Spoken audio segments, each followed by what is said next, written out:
أما بعد فأعوذ بالله من الشيطان الرجيم بسم الله الرحمن الرحيم شهر رمضان الذي أنزل فيه القرآن آمنت بالله صدق الله العظيم وبلغنا رسوله النبي الكريم الأمين ونحن على ذلك من الشاهدين والشاكرين والحمد لله رب العالمين. إن الله وملائكته يصلون على النبي يا أيها الذين آمنوا صلوا عليه وسلموا تسليما. محبت سے پڑھ لیجیے السلام علیکم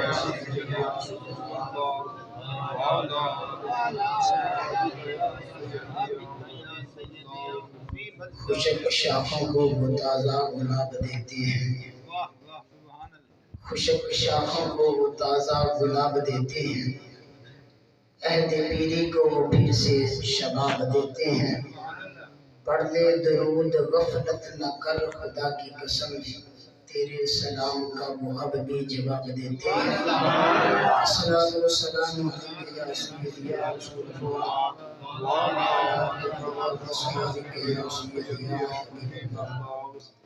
الصلاۃ والسلام علیک یا سیدی یا رسول اللہ وعلی آلک وصحبک یا رحمت للعالمین۔ اللہ اللہ خیر سے پھر آمد رمضان ہے، اللہ اللہ خیر سے پھر آمد رمضان ہے، جس میں ہر سو معجزن رحمت رحمان ہے۔ کھول دی مولا نے جنت، بند کیے دوزخ کے در، کھول دی مولا نے جنت، بند کیے دوزخ کے در، باندھ کر شیطان رب نے کر دیا احسان ہے۔ اللہ اللہ خیر سے پھر آمد رمضان ہے، رونق و رحمت کا موسم، بخشش و برکت کی دھوم، رونق و رحمت کا موسم، رحمت و برکت کی دھوم، کھل گئی دل کی کلی، تازہ ہوا ایمان ہے۔ اللہ اللہ خیر سے پھر آمد رمضان ہے، سحریوں افطاریوں کی نور کی برسات ہے، سحریوں افطاریوں پھر نور کی برسات ہے۔ کیا تراویح میں تلاوت گولتا قرآن ہے، اللہ اللہ خیر سے پھر آمد رمضان ہے۔ رات جس کی ہے مہینوں سے زیادہ خوب تر، رات جس کی ہے مہینوں سے زیادہ خوب تر، پھر مقدر میں ہمارے وہ ہوا فرمان ہے۔ اللہ اللہ خیر سے پھر آمد رمضان ہے، جس مہینے میں نوافل کو ملی فرضوں کی شان۔ لیکن علماء کرام ایک ایک جملے کو سمجھتے ہیں کہ ہر جملے میں کتنی کتنی حدیثیں موجود ہیں۔ جس مہینے میں نوافل کو ملی فرضوں کی شان، اس میں عاشق بندگی کی خوب اونچی شان ہے۔ اللہ اللہ خیر سے پھر آمد رمضان ہے۔ اللہ جل جلالہ کی حمد و ثنا، حضور سرور کائنات مفخر موجودات زینت بسم کائنات، دستگیر جہاں غم گسار زماں سید سربراہ حامی بے قسم، قائد المرسلین و خاتم النبیین احمد مجتبی جناب محمد مصطفیٰ صلی اللہ علیہ وآلہ وسلم کے دربار و دربار میں ہدیۃً تحفۃً محبۃً عقیدۃً درود و سلام عرض کرنے کے بعد، میرے نہایت ہی واجب الاحترام برادران اسلام، السلام علیکم ورحمۃ اللہ وبرکاتہ۔ مجھ سے پہلے آپ کے علاقے کی پہچان قبلہ حضرت علامہ مولانا تنویر احمد نقشبندی صاحب بڑے ہی احسن انداز سے گفتگو فرما رہے تھے۔ دعا ہے کہ اللہ تعالیٰ ان کے سوز میں، ان کی عمر میں برکت عطا فرمائے۔ ایسی عمر میں آ کر بھی آواز نہ ڈولے تو یقیناً یہ اللہ کی بڑی کرم نوازی ہوتی ہے۔ تو یہ محفل ہے استقبال رمضان کے لحاظ سے میں سادہ ہی گفتگو کروں گا۔ میرا اپنا انداز ہے، ہر بندے کا اپنا مزاج ہوتا ہے۔ میں کوشش کروں گا کہ آپ کو زیادہ طوالت میں نہ لے جاؤں، مختصر وقت میں رمضان کے لحاظ سے چند ضروری باتیں آپ تک پہنچا دوں۔ مجھے یاد رکھیں یا نہ رکھیں، یہ جو میں باتیں کرنے لگا ہوں اس کو ضرور یاد رکھیے گا۔ اگر آپ یہاں سے ایک حدیث یاد کر کے چلے گئے نا تو میں یقین کرتا ہوں کہ یہ ہماری محفل قبول ہو جائے گی۔ میرے حبیب صلی اللہ علیہ وآلہ وسلم نے ارشاد فرمایا، عن ابی ہریرہ رضی اللہ تعالی عنہ ان رسول اللہ صلی اللہ علیہ وآلہ وسلم قال، نبی کریم صلی اللہ علیہ وآلہ وسلم نے فرمایا، اذا جاء رمضان فتحت ابواب الجنہ، جب ماہ رمضان کا مہینہ آ جاتا ہے، ہر نوجوان کی توجہ ادھر ہونی چاہیے۔ میں آپ کو نہیں کہوں گا آپ بلند آواز سے سبحان اللہ کہیں، میں یہ نہیں کہوں گا آپ نعرہ لگائیں، میری فقط اتنی آپ سے التماس ہے، جو میں پڑھنے لگا ہوں آپ کی توجہ میری طرف ہونی چاہیے۔ میں یہ چاہتا ہوں کہ آپ نے جولی خالی لے کر آئی ہیں، لیکن آپ جب جائیں فرمان رسول جولی میں لے کر جائیں۔ پہلی حدیث میں آپ کے سامنے رکھنے لگا ہوں، توجہ سے سننا، میرے حبیب صلی اللہ علیہ وآلہ وسلم کا فرمان ہے، اور یہ بخاری مسلم دونوں میں حدیث موجود ہے۔ فرمایا، اذا جاء رمضان، جب بھی رمضان کا چاند نظر آئے، رمضان آ جائے، فتحت ابواب الجنہ، اللہ تعالیٰ رمضان کی برکت سے جنت کے دروازے کھول دیتا ہے، جنت کے دروازے کھل جاتے ہیں۔ وغلقت ابواب النار، فرمایا دوزخ کے دروازے بند کر دیے جاتے ہیں۔ وصفدت الشیاطین، اور شیطانوں کو جکڑ دیا جاتا ہے۔ اس حدیث میں 3 انعام اس امت کے لیے ہم نے پڑھے کہ میرے حبیب نے فرمایا اللہ تعالیٰ نے رمضان کی برکت سے میری امت کو 3 انعام عطا فرماتے ہیں۔ پہلا انعام کیا ہے کہ جب ماہ رمضان داخل ہوتا ہے، میری امت کے لیے، ہر مسلمان کے لیے اللہ تعالیٰ جنت کے دروازے کھول دیتا ہے۔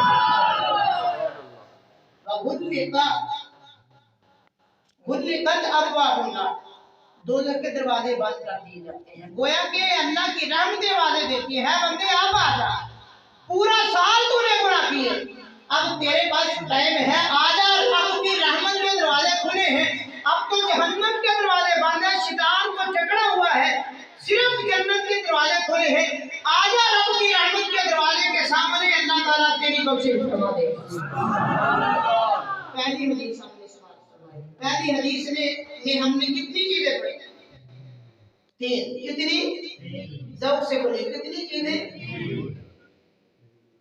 یہ یاد رکھیں، کچھ ماحول سمجھنے کا بنائے۔ الحمدللہ شعر مجھے بھی آتے ہیں، یہ میرے بہنوئی ہیں، یہ مجھے صبح سے یہی کام کر رہے تھے آپ نے طرز لگانی ہے، لیکن بزرگوں نے جس انداز سے تقریر کی، میرا پہلے مزاج سادہ ہے، اب میرا تو دل یہی کر رہا تھا کہ میں کچھ ان کو بتا کر جاؤں کہ حدیث کہتی کیا ہے۔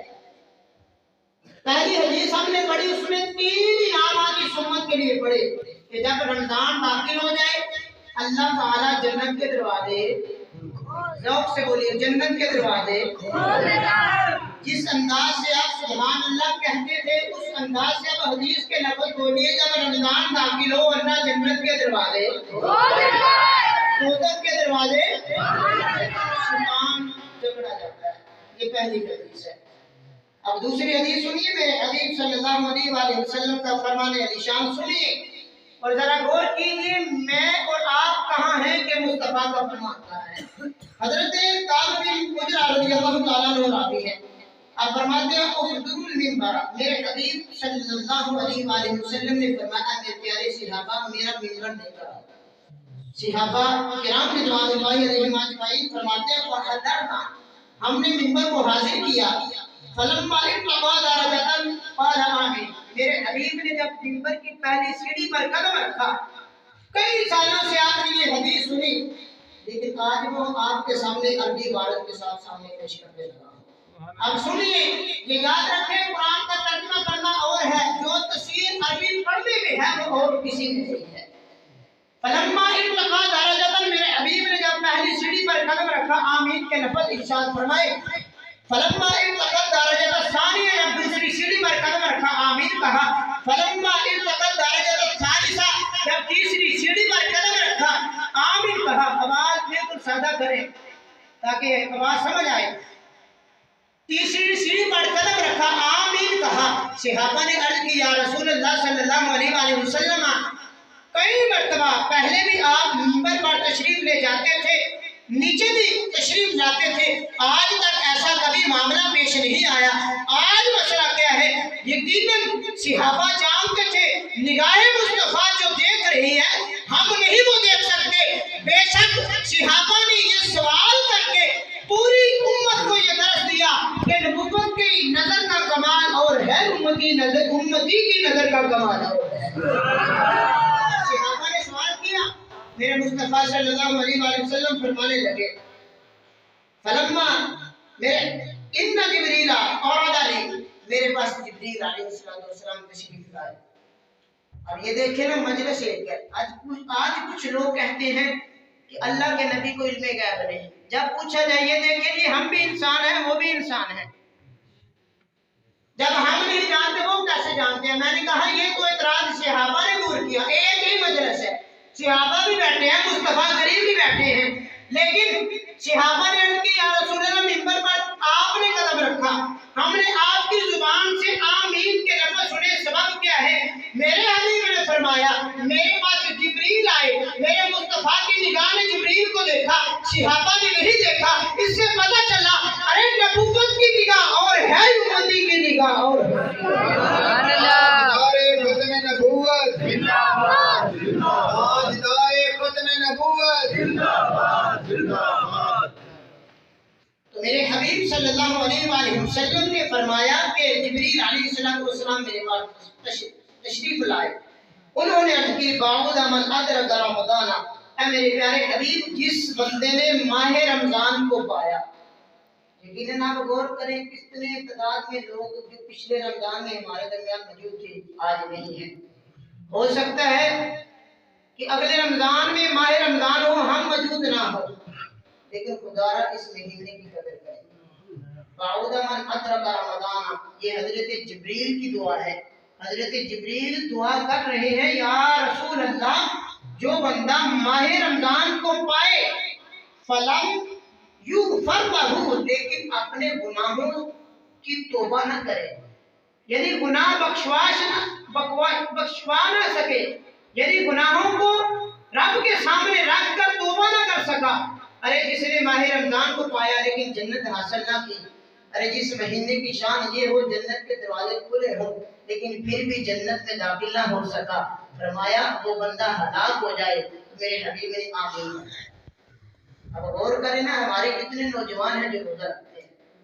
میں نے کل ایک فتویٰ پڑھا، شریف فتویٰ کے ماہ رمضان میں کتنی عمر میں روزہ فرض ہوتا ہے، تو اس کا جواب یہ علماء نے دیا کہ جتنی عمر میں نماز فرض ہوتی ہے، حکم یہ ہے کہ 7 سال کے بچے کو نماز کی تلقین کرو، لیکن جب 10 سال کا ہو جائے ڈنڈے سے نماز پڑھاؤ، تو فرمایا یہی حکم روزے کا ہے۔ تو کبھی غور تو کریں، بچہ تو بچہ رہا، ہمارے تو نوجوان بھی روزہ نہیں رکھتے، تو خدا را اس ماہ رمضان کی قدر کریں، یہ زندگی گزر جانی ہے۔ کبھی غور کریں جو وقت ہمارا گزر چکا ہے، اگر خدا کی قسم ہم سارا دن ایک پاؤں پر بھی کھڑے رہیں گزرا ہوا دن واپس نہیں آئے،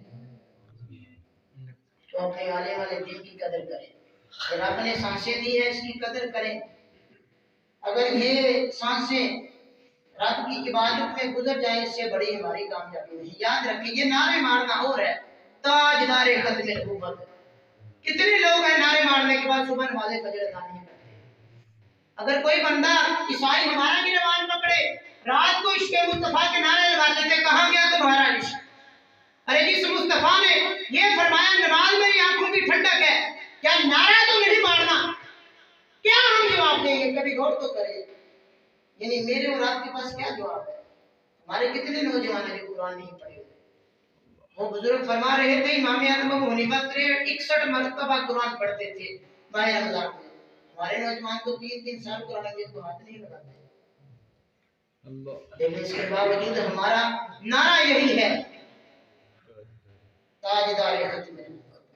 یہ یاد رکھیں، نعرے کو رواجن نہ لگایا کریں، دل سے نعرہ لگائیں کہ جب نعرہ لگے روح طرف اٹھے، کہ جب صرف یہ نہیں کہ ہماری جان، بھائی جان کا مسئلہ بعد میں ہے، پہلے ایمان ہے۔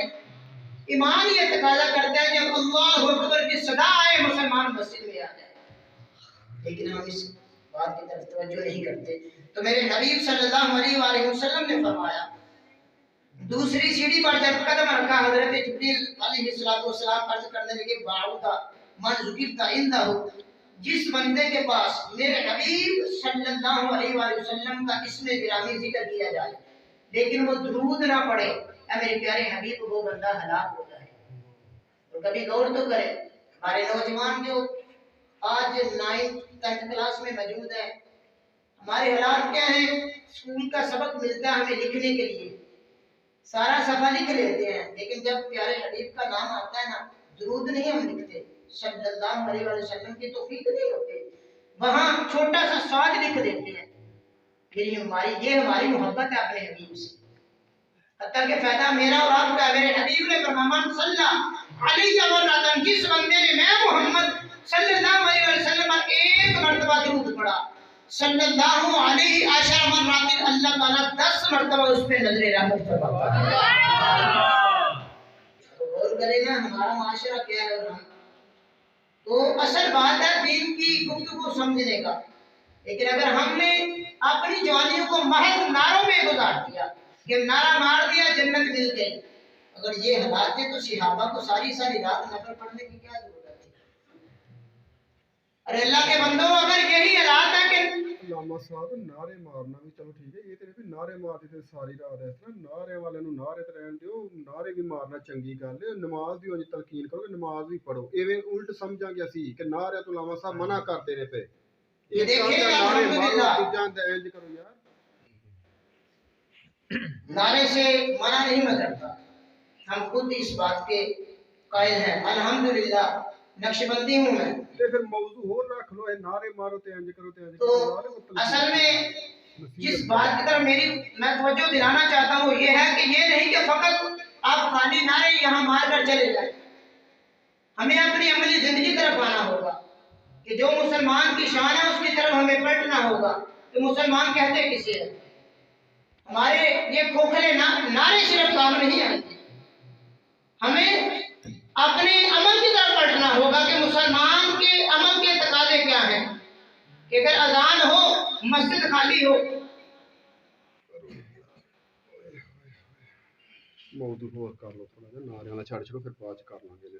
حضرت سلمان رضی اللہ تعالیٰ عنہ سے مروی ہے، آپ فرماتے ہیں خطبنا رسول اللہ صلی اللہ علیہ وآلہ وسلم فی آخر یوم من شعبان، کہ جب شعبان المعظم کا آخری دن آیا، آخری دن تھا شعبان المعظم کا، جس طرح یہ شعبان المعظم کا مہینہ ہے، تو فرمایا آخری دن تھا شعبان المعظم کا، تو میرے حبیب صلی اللہ علیہ وآلہ وسلم نے ہمیں ایک خطبہ ارشاد فرمایا، میرے حبیب فرمانے لگے یا ایھا الناس قد اذلکم شہر عظیم مبارک، اے میرے پیارے غلاموں، تحقیق تمہارے پاس ایک بڑا عظیم مہینہ آنے والا ہے، شہر فیہ لیلۃ، اس مہینے میں ایک ایسی رات ہے، خیر من الف شہر، کہ جس کو اللہ تعالیٰ نے 1000 مہینے سے زیادہ فضیلت والا بنایا، شہر جعل اللہ صیامہ فریضۃ، خالق کائنات نے اس مہینے کے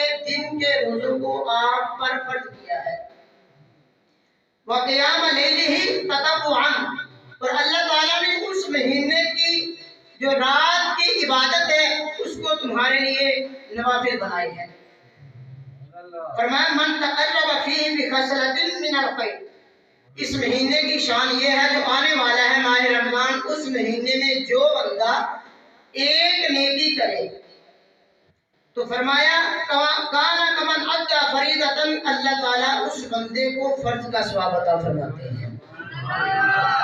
یعنی جو ماہ رمضان آنے والا مہینہ ہے کہ جو اس مہینے میں ایک نیکی کرے، سنت ادا کرے، تو اللہ تعالیٰ اس بندے کو ایک فرض کا ثواب عطا فرماتے ہیں۔ فرمایا ومن ادى فریضۃ فیہ کانا کمن ادى 70 فریضۃ فیما سوا، جو بندہ ماہ رمضان میں ایک فرض ادا کرے، اللہ تعالیٰ رمضان کی برکت سے اس بندے کو 70 فرضوں کا ثواب عطا فرماتا ہے۔ یہ ہے فضیلت ماہ رمضان کی۔ تو آج مجھے اور آپ کو اس عمل کی ضرورت ہے کہ ماہ رمضان میں تراویح 20 ادا کریں۔ تراویح پڑھنا سنت ہے، لیکن یاد رکھیں ماہ رمضان میں جو نماز تراویح ادا کرے گا، اللہ تعالیٰ ایک سنت کے بدلے ایک فرض کا ثواب عطا فرمائے گا۔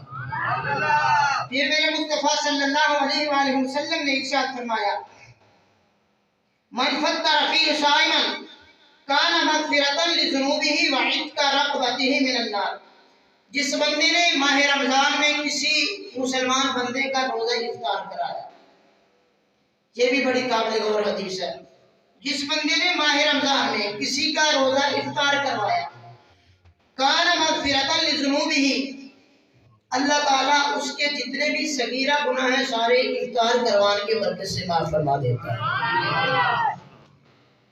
پھر میرے حبیب صلی اللہ علیہ وآلہ وسلم نے فرمایا کان لہ مثل اجرہ من غیر ان ینقص من اجرہ شیء، کہ جتنا روزہ رکھنے والے کو اللہ تعالیٰ ثواب عطا فرماتا ہے، جس بندے نے روزے دار کا روزہ افطار کروایا، اللہ تعالیٰ اتنا ہی ثواب افطار کروانے والے کو عطا فرماتے ہیں۔ حدیث کے الفاظ ہیں ان ینقص من اجرہ شیء، ذرا سی بھی کمی اس کے ثواب میں نہیں، اللہ تعالیٰ اتنا ہی ثواب روزہ افطار کرانے والے کو ثواب عطا فرماتے ہیں۔ پھر میرے مصطفیٰ صلی اللہ علیہ وآلہ وسلم کے سامنے صحابہ نے عرض کی یا رسول اللہ لیس کلنا یجد ما یفطر الصائم، اگر ہم میں سے کوئی بندہ اتنی طاقت نہ رکھے کہ کسی کا روزہ افطار کروا سکے تو اس کے لیے کیا حکم ہے؟ تو مصطفیٰ کریم صلی اللہ علیہ وآلہ وسلم نے ارشاد فرمایا یؤتی اللہ ھذا الثواب من فطر صائما علی تمرۃ، جس بندے نے کسی مسلمان بندے کا ایک کھجور سے روزہ افطار کروایا، او علی شربۃ ماء، یا شربت سے روزہ افطار کروایا، او مضغۃ لبن، یا لسی سے کسی نے روزہ افطار کروایا، تو اللہ تعالیٰ ان تمام کو وہی ثواب عطا فرمائے گا جتنا ثواب کسی پیٹ بھر کے کھلانے والے کو اللہ ثواب عطا فرمائے۔ یہ فضیلت ہے ماہ رمضان میں روزہ رکھنے کی، روزہ افطار کروانے کی۔ وَهُوَ الشَّهْرُ أَوَّلُهُ رَحْمَةٌ، میرے حبیب صلی اللہ علیہ وآلہ وسلم نے فرمایا اس مہینے کے 3 اشرے ہیں۔ پہلا اشرہ مسلمانوں کے لیے رحمت کا سبب ہوتا ہے، وَأَوْسَطُهُ مَغْفِرَةٌ، دوسرا اشرہ جو ہے وہ مسلمانوں کے لیے مغفرت بخشش کا سبب ہوتا ہے، وَآخِرُهُ عِتْقٌ مِّنَ النَّارِ، جو آخری اشرہ ہے اللہ تعالیٰ اس کی برکت سے اپنے بندوں کو دوزخ سے نجات عطا فرماتا ہے۔ من خفف عن مملوکہ، میرے حبیب نے فرمایا جو بندہ ماہ رمضان میں اپنے غلام سے، یعنی جس سے وہ کام لے رہا ہے، رمضان کے برکت سے اس سے کام کو ہلکا کر دیتا ہے، غفر اللہ لہ، اللہ تعالیٰ اس بندے کی بخشش فرما دیتے ہیں، وَآتَقَهُ مِنَ النَّارِ، اور اس بندے کو اللہ تعالیٰ دوزخ سے آزاد فرما دیتے ہیں۔ ایک طویل حدیث ہے جو میں آپ کے سامنے رکھ رہا ہوں، اور حدیث کے جو آخری الفاظ ہیں میرے حبیب نے فرمایا صلی اللہ علیہ وسلم وَاسْتَكْثِرُوا فِيهِ مِنْ 4 خِصَالٍ، ماہ رمضان میں 4 چیزیں کثرت سے ادا کیا۔ کتنی چیزیں؟ ذرا ذوق سے بولنا، کتنی چیزیں؟ کتنی چیزیں؟ 4 چیزیں کثرت سے کیا کرو۔ فرمایا خصلتین، 2 چیزیں وہ ہیں تردون بہما ربکم، ارے جس کی وجہ سے اللہ تعالیٰ تم سے راضی ہو جاتا ہے. وَخَصْلَتَيْنِ لَا غِنَىٰ بِكُمْ عَنْهُمَا، اور دو چیزیں ہیں جس کے بغیر تمہارا گزارا نہیں. یہ حدیث کے آخری الفاظ ہیں اور میری بھی تقریر کے آخری جملے ہیں. اس کو اپنی زندگی میں لازمی رکھیں. میرے حبیب نے فرمایا ماہ رمضان میں 4 عمل ایسے ہیں ان کو کثرت کے ساتھ کیا کرو. 2 وہ ہیں جن کے کرنے سے رب راضی ہوتا ہے، اور 2 وہ ہیں کہ جن کے بغیر بندے کا گزارا نہیں. اب کون سا عمل ہے جس سے رب راضی ہوتا ہے؟ اب توجہ سے سننا. میرے حبیب صلی اللہ علیہ وآلہ وسلم نے فرمایا اما الخصلتان تردون بہما، وہ کلمات جن سے رب راضی ہوتا ہے وہ کیا ہے؟ وشہادۃ ان لا الہ الا اللہ. فرمایا کثرت کے ساتھ جو بندہ لا الہ الا اللہ کا ورد کرتا ہے اللہ تعالیٰ اپنے بندے سے راضی ہو جاتا ہے. لا الہ الا اللہ پڑھنے سے رب راضی ہوتا ہے.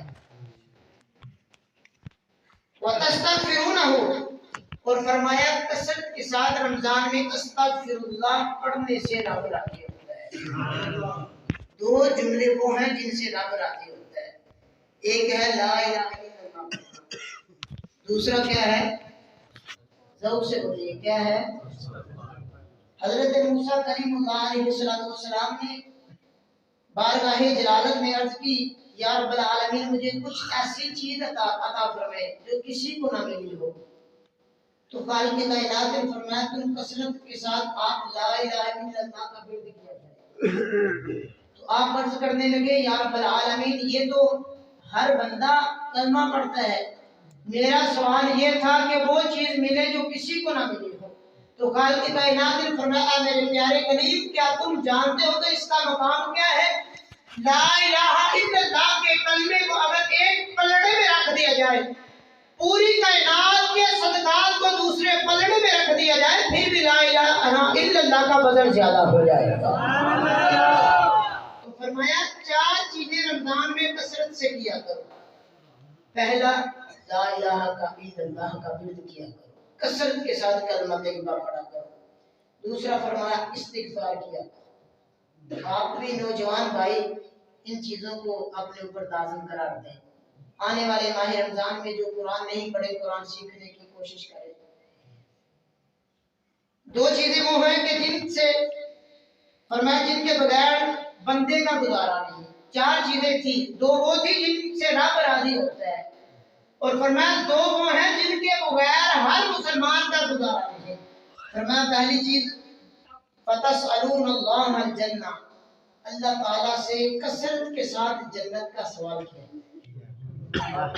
بتاؤ کس مسلمان، ہر مسلمان یہ چاہتا ہے مجھے جنت مل جائے. میرے حبیب نے فرمایا 2 چیزیں ہیں جن سے رب راضی ہوتا ہے. ایک لا الہ الا اللہ کا ورد کیا کرو، دوسرا استغفار پڑھا کرو. تیسری بات فرمایا 2 چیزیں وہ ہیں جن کے بغیر کسی مسلمان کا گزارا نہیں. وہ کون سی ہے؟ پہلی چیز یہ ہے کہ فرمایا کثرت کے ساتھ رب سے جنت کا سوال کیا گیا. اور یہاں ایک توجہ اس بات کی طرف توجہ کرنا، فرمایا رمضان میں زیادہ یہ سوال کرو، چونکہ پہلے آپ نے حدیث سن لی. میرے حبیب نے فرمایا اذا جاء رمضان فتحت ابواب الجنہ، جب ماہ رمضان داخل ہوتا ہے اللہ تعالیٰ رمضان کی برکت سے جنت کے دروازے کھول دیتا ہے. فرمایا رمضان میں آ کر کثرت کے ساتھ رب سے جنت کا سوال کیا. پھر فرمایا جو چوتھی بات ہے جس کے بغیر ہر مسلمان کا گزارا نہیں، فرمایا وَتَعُوذُونَ بِهِ مِنَ النَّارِ، دوزخ سے پناہ مانگا. دوزخ سے ذوق سے بڑھے دوزخ سے پناہ مانگا کرو.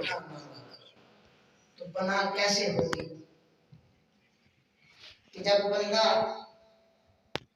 رزق کھانے لگے اسے پتا ہو یہ حرام ہے تو رب کی رضا کے لیے چھوڑ دے.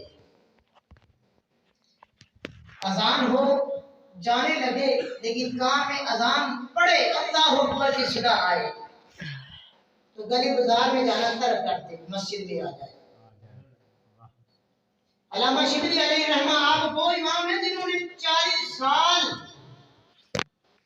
تکبیر اولیٰ کے ساتھ نماز پڑھی ہے. کتنے سال؟ 40 سال. کتنے سال؟ 40 سال. ہمارے تو بزرگ یہ تھے 40 سال تکبیر اولیٰ کے ساتھ نماز ادا کی ہے. 40 سال. ایک مرتبہ کا ذکر ہے کہ آپ کی والدہ یا والد انتقال کر گئے، جس کے سبب آپ کو دفن کرتے ہوئے عشاء کی جماعت آپ سے چھوٹ گئی. جب آپ مسجد میں داخل ہوئے نا تو رونے لگے، دیکھا جماعت ہو چکی ہے، زاروں کتاب ہونے لگے. لیکن میں اور آپ تو دیکھیں تو صحیح، کیا مجھے اور آپ کو کبھی آنسو ہمارے بہن نماز چھوٹنے کی وجہ سے؟ ہماری تو کتنی کتنی قضا رہتی ہے. مسجد میں آئے، زاروں کتاب رونے لگے. روتے روتے دل میں خیال آیا کیوں نہ میرے حبیب کا فرمان ہے جس نے جماعت کے ساتھ نماز ادا کی اس کو اللہ تعالیٰ 27 نمازوں کا ثواب عطا فرمائے گا. آپ نے دل میں یہ خیال سوچا کیوں نہ میں 27 مرتبہ عشاء کے فرض ادا کروں. آپ کھڑے ہوئے رب کائنات کی بارگاہ جلالت میں 1 مرتبہ 2 مرتبہ 3 مرتبہ حتیٰ کہ 27 مرتبہ فرض ادا کیے. جب 27 مرتبہ فرض ادا کرنے کے بعد سلام پھیرا نہ گابے حتبے سے آواز آئی، اے میرے پیارے بندے، تو نے 27 مرتبہ تعداد کو تو پورا کر لیا، لیکن جماعت میں امام کے آمین کہنے پر، دعالین کہنے پر جو فرشتے آمین کہتے ہیں وہ کہاں سے لاؤ گے؟ تو اللہ کے بندوں، ماہ رمضان کی اتنی برکت ہے. میرے حبیب نے فرمایا جس بندے نے بعمد مجبوری ماہ رمضان کا 1 روزہ ترک کیا، کتنا؟ 1 روزہ، اگر پورا سال اس کی قضا کرے، جو فضیلت ماہ رمضان کی ہے وہ پورے سال کی نہیں ہو سکتی. تو جس طرح علامہ شبلی اگر 27 مرتبہ انہوں نے تعداد تو پوری کر دی لیکن جماعت کا ثواب نہیں ملا. تو ماہ رمضان کی قدر کریں. تو یاد رکھیں یہ میرے مصطفیٰ کا فرمان ہے. میرے حبیب نے فرمایا من سقا صائما، جس بندے نے روزے دار کو شراب کیا، پانی پلایا، سقاہ اللہ من حوض شربتا لا یظمأ حتی یدخل الجنہ، اللہ تعالیٰ میدان محشر میں میرے حوض سے، یعنی میں محمد صلی اللہ علیہ وسلم کے حوض سے اس بندے کو پانی عطا فرمائیں گے جس نے روزے دار کا پانی سے روزہ کھلوایا. کتنی فضیلت. تو آج مجھے اور آپ کو اس بات کو سمجھنے کی ضرورت ہے.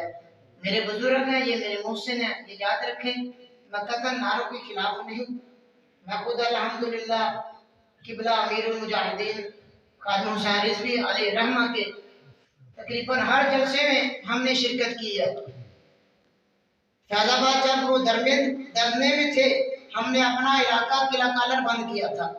لاہور ہم نے 1 ماہ 10 دن ہم نے جیل میں سفر کیا ہے. ہم نے یہ یاد رکھیں. لیکن میری قطعاً اس کے مخالفت نہیں ہے. یہ میں مسجد میں بیٹھا ہوں، اس سے بڑھ کر میرے لیے کچھ نہیں. یہ میرے محسن ہیں، میرے بزرگ ہیں اور میرے والد کی عمر کے ہیں. میرا قطعاً ان کی دل ازاری کرنے کا مقصد نہیں ہے. میرا اصل جس مقصد کے لیے میں نے یہ بات کی تھی کہ میرے نوجوان میں یہ چاہتا ہوں کہ ماہ رمضان میں جو قرآن نہیں پڑھے وہ آئے کر سب سے قرآن سیکھے. جو یعنی نماز ان کو نہیں آتی، بجائے اس کے وہ ماہ رمضان میں بھی آ کر ایسے گزار دیں، آئے کر حساب سے نماز سیکھیں. تو کوشش کریں ماہ رمضان میں اپنے برکت والے مہینے میں برکت والی گھڑیوں کو ان مسجدوں میں کے ساتھ گزاریں. آخری بات استقبال رمضان کے لحاظ سے یہ جو میں نے بات آپ کے سامنے رکھنے لگا ہوں، یہ میں نے بات کہیں پڑھی نہیں، میں نے ان کے عالم دین سے سنی ہے. جو میں نے پڑھی ہے وہ میں نے آپ کے سامنے رکھی ہے. یہ جو بات بیان کرنے لگا ہوں بزرگ عالم دین جن کی زبان اطہر سے میں نے الفاظ سنے ہیں، ان کے یہ الفاظ ہیں کہ جو بندہ چاند رات کو، آج میں اور آپ کہتے ہیں کہ بھائی رزق میں اضافہ نہیں ہوتا، رزق نہیں ملتا، ان کے لحاظ سے فرمایا جب چاند رمضان کا نظر آ جائے نماز مغرب جماعت کے ساتھ ادا کرے. نماز مغرب کے بعد جو بندہ 21 مرتبہ سورۃ القدر پڑھتا ہے کتنی مرتبہ؟ پیار سے بولیے کتنی مرتبہ؟ چاند رات یعنی جو آنے والے مغرب کی نماز کے فوراً بعد 21 مرتبہ جو سورۃ قدر پڑھتا ہے، پھر پڑھنے کے بعد رب سے دعا کرتا ہے رزق کی، تو فرمایا اللہ تعالیٰ کا رزق اس پر ایسے برسے گا جیسے آسمان سے بارش نازل ہوتی ہے۔ دوسری بات، دوسرا وظیفہ، یہ میں نے پہلے بتا دیا کہ کوئی اٹھ کر کھڑا ہو کس کا حوالہ نہیں، میں نے پہلے بتایا میرے پاس حوالہ نہیں، میں نے ایک بزرگ عالم دین سے بات سنی، میں نے آپ تک پہنچا دی۔ یہ جو میں نے حدیثیں بیان کیا الحمدللہ میں ایک لفظ کا ذمہ دار ہوں۔ دوسری بات فرمایا چاند رات کو نماز مغرب کے بعد جو بندہ نماز مغرب کے بعد نوافل پڑھنے کے بعد اپنی جگہ پر بیٹھ کر سورۃ فتح پڑھتا ہے، فتح اِنَّا فَتَحْنَا لَكَ فَتْحًا مُبِينًا 26 پارے میں سورۃ فتح پڑھتا ہے، تو اس سورت کو پڑھنے کے بعد جب رب سے دعا کرتا ہے رزق کی، تو اللہ تعالیٰ اس پر ایسے رزق برسائیں گے جیسے آسمان سے بارش نازل ہوتی ہے۔ لیکن پڑھے گا وہ نا جسے قرآن آتا ہو، کیوں بولے جسے سورۃ فتح آتی ہوگی، تو کوشش کریں نوجوان بھی جو قرآن نہیں پڑھے نیت کریں ابھی سے کہ ہم ماہ رمضان میں قرآن سیکھیں گے انشاءاللہ، سیکھیں گے انشاءاللہ، ذوق سے بولیے قرآن سیکھیں گے انشاءاللہ۔ مسئلہ سیکھنے میں شرم نہیں ہونی چاہیے، یہ یاد رکھیں، یہ میں ممبر رسول ہے، مسئلہ پوچھنے میں شرم نہیں ہونی چاہیے، اٹھ کر پوچھ لے مسئلہ، جیسے بندہ گالی گلوچ کرتے شرماتا نہیں نا، مسئلہ پوچھنے کے لیے شرم نہیں ہونی چاہیے، اٹھ کر پوچھے مسئلہ، سرعام پوچھے مسئلہ، قاری صاحب سے پوچھے مسئلہ، آپ پوچھیں ہمیں، تو لہذا جو قرآن پاک نہیں پڑھے نورانی قاعدے سے شروع کریں، یہ نہ دیکھیں میری داڑھی سے دیر ہے، یہ دیکھیں کہ قرآن کا فیضان کتنا وسیع ہے۔ جو قرآن نہیں پڑھے قرآن سیکھیں گے، سیکھیں گے نا ذوق سے بولیے سیکھیں گے انشاءاللہ، اتنے ذوق سے بولیں گے شیطان کا کلیجہ پھٹ جائے، قرآن سیکھیں گے انشاءاللہ۔ دعا ہے کہ اللہ تعالیٰ میری اور آپ کی حاضری کو قبول فرمائے، توفیق مصطفیٰ جان